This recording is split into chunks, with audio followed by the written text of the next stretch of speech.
Hello everyone, welcome to Roto Talks. അപ്പോൾ ഇന്നലെ CSK vs Rajasthan മത്സരം. രാജസ്ഥാൻ 6 വിക്കറ്റിന് 17 പന്തുകൾ ബാക്കി നിൽക്കെ വിജയിച്ചു. അങ്ങനെ അവരുടെ അവസാന മത്സരത്തിലൊരു വിജയത്തോടു കൂടി രാജസ്ഥാൻ ഈ സീസൺ അവസാനിപ്പിക്കുകയാണ്. CSK ഈ സീസണിലെ അവരുടെ 10ാം തോൽവി ഏറ്റുവാങ്ങി അവസാന സ്ഥാനത്ത്. രാജസ്ഥാൻ അവരുടെ 4ാമത്തെ ജയം സ്വന്തമാക്കി 8 പോയിൻ്റുമായിട്ട് 9ാം സ്ഥാനത്ത് അവരുടെ ഈ സീസൺ അവസാനിപ്പിച്ചിരിക്കുകയാണ്.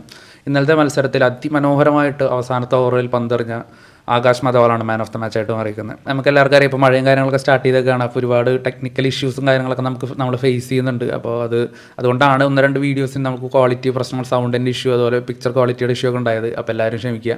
അപ്പോൾ ഇന്നത്തെ വീഡിയോ നിങ്ങൾക്ക് ഇഷ്ടപ്പെട്ടാൽ നിങ്ങൾ എന്തായാലും ലൈക്ക് തന്ന് സപ്പോർട്ട് ചെയ്യുക. അപ്പോൾ ഇന്നൊരു മാക്സിമം ഒരു 200 ലൈക്കെങ്കിലും നിങ്ങൾ തന്ന് നമ്മളെ സപ്പോർട്ട് ചെയ്യുക. അപ്പോൾ എന്തായാലും നിങ്ങളുടെ സപ്പോർട്ട് തന്നെയാണ് നമ്മൾ ഇത്രയും കൊണ്ടെത്തിച്ചത്. ഇനി അത് ഉണ്ടാവുമെന്ന് വിചാരിക്കുന്നു. അപ്പോൾ മത്സരത്തിലോട്ട് വരാം. ഇന്നലെ CSKയുടെ ആയിരുന്നു ആദ്യത്തെ ബാറ്റിംഗ്. ഡൽഹി ഫിറോസ് ഷാ കോട്ട്ല സ്റ്റേഡിയത്തിലായിരുന്നു ഇന്നലത്തെ മത്സരം. നമുക്കറിയാം, വളരെ ചെറിയ ബൗണ്ടറിയാണ്, വേഗത്തിൽ അധികം റൺസ് വരുന്ന സ്റ്റേഡിയമാണ്. ഈ 200, 210 വളരെ ഈസിലി വരുന്നൊരു സ്റ്റേഡിയമാണ്. ഇന്നലെ CSKക്ക് വേണ്ടിയിട്ട് ഡെവോൺ കോൺവേയും അതുപോലെ തന്നെ ഉർവിൽ പട്ടേൽ, നമ്മൾ കഴിഞ്ഞ മത്സരത്തിൽ KKR മത്സരത്തിൽ ഇറങ്ങിയ അദ്ദേഹമാണ് ബാറ്റിങ്ങിൽ ഇറങ്ങിയത്. രണ്ടുപേരും തുടക്കം തന്നെ പുറത്താവുകയാണ്. യുദ്ധവീർ സിംഗ് എന്ന് പറയുന്ന രാജസ്ഥാൻ പേസറുടെ ഓവറുകളിൽ പെട്ടെന്ന് തന്നെ പുറത്താവുന്നൊരു കാഴ്ച. പിന്നീട് രവിചന്ദ്രൻ അശ്വിനും അതുപോലെ ആയുഷ് മാത്രയും, ഇവർ രണ്ടുപേരുമാണ് പിന്നീട് ക്രീസിലേക്ക് വരുന്നത്. ആയുഷ് മാത്രം അതുപോലെ വളരെ മികച്ചൊരു ഇന്നിങ്സ്, അതിമനോഹരമായിട്ടാണ് ഇന്നലെ അദ്ദേഹം ബൗണ്ടറീസ് കണ്ടെത്തിയിരുന്നത്. വളരെ അറ്റാക്കിംഗ് ആയിട്ടുള്ളൊരു സ്വഭാവത്തോടു കൂടി തന്നെ അദ്ദേഹം കളിച്ചു. ആ പവർ പ്ലേ ഓവറുകൾ വളരെ കിഡിലിനായിട്ട് യൂട്ടിലൈസ് ചെയ്തു അദ്ദേഹം. 6 ഓവറിൽ 60 മുകളിൽ CSK സ്കോർ ബോർഡിൽ വളരെ അപൂർവമായിട്ടാണ് നമ്മൾ ഈ സീസൺ കണ്ടിട്ടുള്ളൂ. അപ്പോൾ അതിലൊരു പ്രധാന കാരണം ആയുഷ് മാത്രമേ അദ്ദേഹം ഈ ഒരു ഓപ്പണിംഗ് പൊസിഷനിലോട്ട് അല്ലെങ്കിൽ ടോപ്പ് പൊസിഷനിലോട്ട് വന്നത് തന്നെയാണ്. ഇന്നലെ അത്തരത്തിലുള്ളൊരു മനോഹരമായ ഇന്നിങ്സ്, 20 പന്തുകളിൽ നിന്ന് 43 റൺസ് ആയിട്ടുള്ളൊരു അതിമനോഹരമായ ഇന്നിങ്സ്. അത് പക്ഷേ ഒരു ക്യാച്ചിൽ അവസാനിക്കുകയാണ്. അപ്പോൾ തന്നെ CSKയുടെ പകുതി പ്രതീക്ഷകൾ അവിടെ തീർന്നു. പിന്നീട് രവീന്ദ്ര ജഡേജ വരുന്നു. അദ്ദേഹവും പെട്ടെന്ന് ഒരു ക്യാച്ചിൽ അദ്ദേഹം പുറത്താവുന്നു. അതുപോലെ തന്നെ അശ്വിൻ, അദ്ദേഹം അസരങ്കയുടെ ഓവറിൽ പുറത്താവുകയാണ്. അപ്പോൾ ഒരു 5 വിക്കറ്റ്, അതായത് പവർ പ്ലേ ഒക്കെ തീർന്ന് ഒരു 7-8 ഓവർ ആകുമ്പോഴേക്കും 5 വിക്കറ്റ് നഷ്ടമാണ്. പക്ഷേ പിന്നീട് ക്രീസിലേക്ക് വരുന്ന ഡെവാൾഡ് ബ്രേവ്സാണ് നമുക്ക് ഉള്ള 2ാമത്തെ പ്രതീക്ഷ ബാറ്റിങ്ങിൽ. ഡെവാൾഡ് ബ്രേവ്സും ദൂബയും കൂടി അത്യാവശ്യം നല്ല രീതിക്ക് തന്നെ സ്കോർ മുന്നോട്ട് കൊണ്ടുപോവാണ്. കൂടുതലും റൺസ് വന്നിരിക്കുന്ന ഡെവാൾഡ് ബ്രേവ്സിൻ്റെ ഭാഗത്താണ്. ദൂബെ ഈ സീസൺ ഫുൾ ഭയങ്കര സ്ലോ ആയിട്ടാണ് കളിക്കുന്നത്. നമുക്കറിയാം, പേസർമാർക്കെതിരെ 150 താഴെ സ്ട്രൈക്ക് റേറ്റ് ഉണ്ടെങ്കിൽ പോലും സ്പിന്നേഴ്സിനെതിരെ 105 മാത്രമാണ് ഈ സീസണിലെ സ്ട്രൈക്ക് റേറ്റ്. ഒരു സ്പിൻ ഹിറ്റർ അല്ലെങ്കിൽ സ്പിന്നേഴ്സിനെ എതിരെ ഭയങ്കരമായിട്ട് ഡൊമിനേറ്റ് ചെയ്യുന്നൊരു ദൂബ ഉണ്ടായിരുന്നു. പക്ഷേ അദ്ദേഹത്തിന് നിഴൽ പോലും ഈ സീസണിൽ വരുന്നില്ല. അപ്പോൾ ഇന്നലെയും വളരെ സ്ട്രഗിൾ ചെയ്യുന്നൊരു കാഴ്ച. വളരെ സ്ലോ ആയിട്ട് റൺസ് എടുക്കുന്നു, സിംഗിൾസിലൂടെ റൺസ് എടുക്കുന്നു. ബൗണ്ടറീസ് കാര്യമായിട്ട് ദൂബയുടെ ഭാഗത്ത് നിന്ന് വരുന്നില്ല. മറുഭാഗത്ത് ബ്രേവ്സ് അതിമനോഹരമായിട്ട് കളിക്കുന്നു. വളരെ ഹിറ്റിംഗ് എബിലിറ്റി വളരെ ഉള്ളൊരു ബാറ്റ്സ്മാനാണ് നമുക്കറിയാം.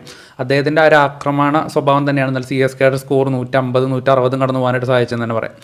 ഏകദേശം 15 ഓവറുകളിൽ 150 റൺസിനടുത്ത് CSK എത്തുന്നു.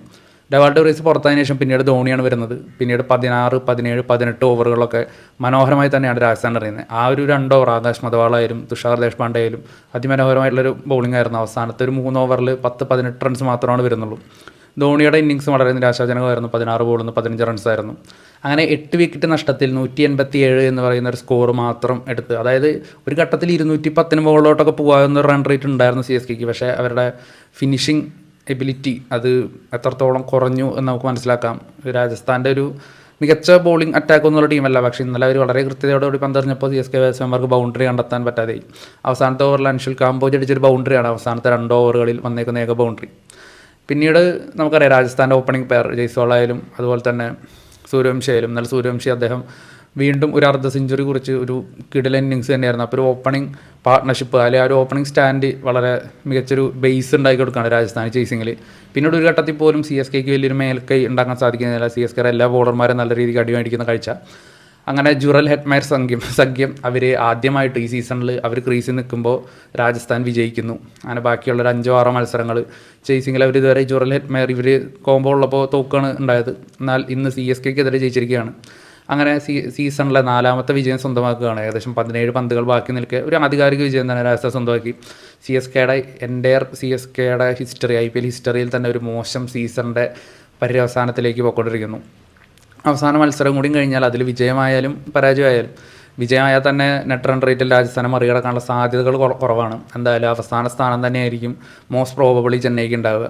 എന്തായാലും ഒരുപാട് മിസ്റ്റേക്സ് ഈ സീസണിൽ ഉണ്ടായിട്ടുണ്ട്. അപ്പോൾ അതിൽ നിന്നൊക്കെ പാഠം പഠിക്കും എന്ന് വിചാരിക്കുന്നു. അതൊക്കെ റെക്ടിഫൈ ചെയ്ത് അടുത്ത സീസണിൽ ശക്തമായ തിരിച്ചുവരവ് ഉണ്ടാവുമെന്ന് തന്നെയാണ് പ്രതീക്ഷിക്കുന്നത്.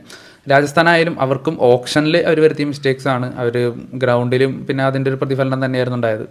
രാജസ്ഥാനും അങ്ങനെ ഒരുപാട് ചേഞ്ചസ് വരുത്തി അടുത്ത സീസണിൽ ഇനിയൊരു സ്ട്രോങ് ടീമായിട്ട് വരുമെന്ന് വിചാരിക്കുന്നു. അപ്പോൾ അവർക്കും സഞ്ജുവിൻ്റെ പരിക്കും കാര്യങ്ങളും അതൊക്കെ അവർക്കും ഒരു പ്രശ്നമായിട്ടുണ്ട്. എന്തായാലും രണ്ട് ടീമിനും പൊതുവായിട്ട് എടുത്ത് പറയേണ്ടത് അവരുടെ ഒരു ഓപ്പണിംഗ് യങ്സ്റ്റർ ആയിട്ടുള്ളൊരു ഓപ്പണറെ കിട്ടിയെന്നുള്ളതാണ്. ആയുഷ് മാത്രേ എന്ന് പറയുന്ന മഹാരാഷ്ട്രക്കാരനും അതുപോലെ വൈഭവ് സൂര്യവംശി എന്ന് പറയുന്ന ബീഹാർ സ്വദേശിയും. അപ്പോൾ ഇവർ രണ്ടുപേരും IPL ഇനിയുള്ള വരും കാലങ്ങളിൽ ഇതുപോലെ തിളങ്ങട്ടെ എന്ന് വിചാരിക്കുന്നു. അപ്പോൾ ഒരു ഐക്കണായിട്ട് മാറട്ടെ എന്നൊക്കെ വിചാരിക്കുന്നു. എന്തായാലും ഇന്നത്തെ നമ്മുടെ വീഡിയോ ഇത്രയേ ഉള്ളൂ. അപ്പോൾ ഇനിയിപ്പോൾ വരും മത്സരങ്ങളുടെ ഇന്ന് വളരെ ക്രൂഷ്യലായിട്ടുള്ള മത്സരം തന്നെയാണ്. ഈ മത്സരത്തോടു കൂടി നമുക്ക് പ്ലേ ഓഫ് ചിത്രം കംപ്ലീറ്റ്ലി വ്യക്തമാകുന്നതായിരിക്കും. അപ്പോൾ ഇന്ന് ഡൽഹി വേഴ്സസ് മുംബൈ മത്സരമാണ്. അപ്പോൾ ആ മത്സരത്തിലെ വിജയികളെ എന്തായാലും കൂടുതൽ പേരും മുംബൈയുടെ ഭാഗത്തായിരിക്കും നമുക്ക് ഉറപ്പാണ്. എന്നാൽ പോലും നിങ്ങൾ ആരാണ് വിജയിക്കാൻ ആഗ്രഹിക്കുന്നത് നിങ്ങൾ നമ്മുടെ പ്രഡിക്ഷൻസ് കമൻറ്റ് ബോക്സിൽ ഇടുക. പിന്നെ നമ്മുടെ വീഡിയോസിനെ പറ്റിയുള്ള അഭിപ്രായങ്ങൾ കാര്യങ്ങൾ അതുപോലെ നമ്മുടെ കോൺടെസ്റ്റ് ഇപ്പോഴും ആക്റ്റീവാണ്. നിങ്ങൾ കോൺടെസ്റ്റിൽ പങ്കെടുക്കുക. അതിൻ്റെ ലിങ്കും കാര്യങ്ങളൊക്കെ നമ്മൾ ഈ ബട്ടണിൽ കൊടുക്കും. അപ്പോൾ ആ വീഡിയോ ചെക്കൗട്ട് ചെയ്തിട്ട് അതിൻ്റെ കമൻറ്റ് ബോക്സിൽ നിങ്ങൾക്ക് ആൻസർ ഇപ്പോഴും ഇടാം. അപ്പോൾ എന്തായാലും നിങ്ങൾ അതിലും പങ്കെടുക്കുക. പിന്നെ നമ്മുടെ വീഡിയോസിനെ പറ്റിയുള്ള ഫീഡ്ബാക്സും കാര്യങ്ങളും പറയുക.